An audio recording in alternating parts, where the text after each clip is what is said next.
Good evening, ladies and gentlemen. My name is Ludency, and with me I have yours truly, Tertiary.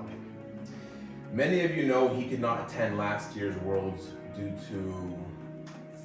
I was on a no-fly list for the United States. I was temporarily wanted by Interpol for embezzlement, and I was hiding out in Panama, avoiding extradition into the U.S. But all charges have been dropped. I've been acquitted, and I will be attending Worlds this year. And for that reason, and a few others, he had to step down to the assistant coach position. The shoes needed filling, and me and Chris Bradfield saw it fit that I had to fill those shoes. That's probably why you've been seeing a drastic shift in operation, strategy, and execution. A new Forsaken Mortals is on the rise, and I'm here to see it through. Bartek Zlotnick will resume the position of head coach on the night of the ceremony, as I will be an active player and rules wouldn't permit it. First on the agenda, Bartek. As you all have probably seen on the news, we have been on blast with some serious sexually related allegations against our newest member, Brendan the Virgin Cox.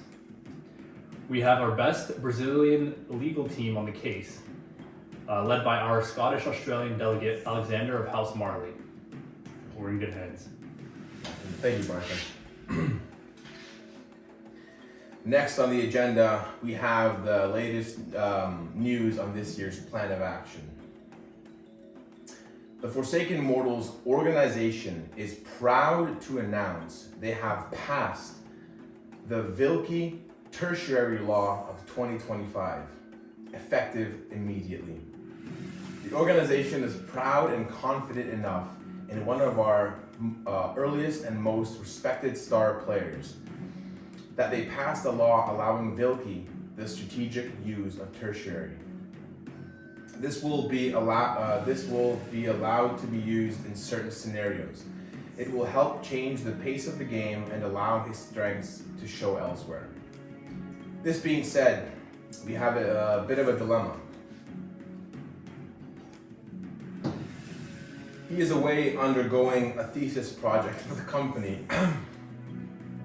This doesn't give him much time to follow proper training protocols. The organization will be leaning on his confidence in ability and trust to choose what he thinks is best. He would then speak with the team about his decision before execution. This bylaw will act as an assurance for the team.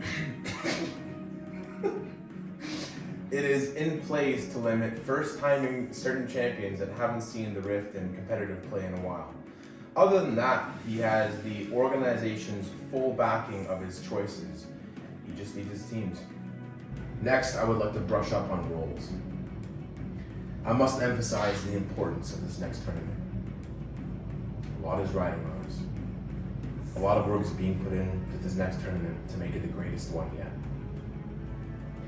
The roles will be set as primary and secondary. Secondary roles will be implemented when players need or want swapping. Adrian will have his primary as top and secondary as support. Nathan will have his primary as mid and secondary as marksman. For myself, my primary as jungle and secondary as mid. Vilke will have his primary as marksman and secondary as jungle. Keep in mind, me and Vilke will be swapping more than the average person. Though since I am putting a lot of effort into this year's Worlds, I figured I'd at least like to play my role a decent amount, but we can play that by ear. I hope this tertiary law helps that as well as having 2 or possibly 3 different supports with different champion pools and play styles to help change the groove of things down there. Brendan, your primary will be support and secondary as top. I hope this gives everyone a clear view on what to focus on and what to train for.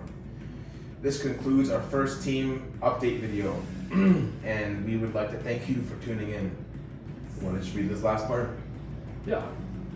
So to make sure you all watched this video until the end, please type in your numbers in the Facebook group chat. Adrian, 69. Linus, 100. Nathan, 22. And Brendan, 16.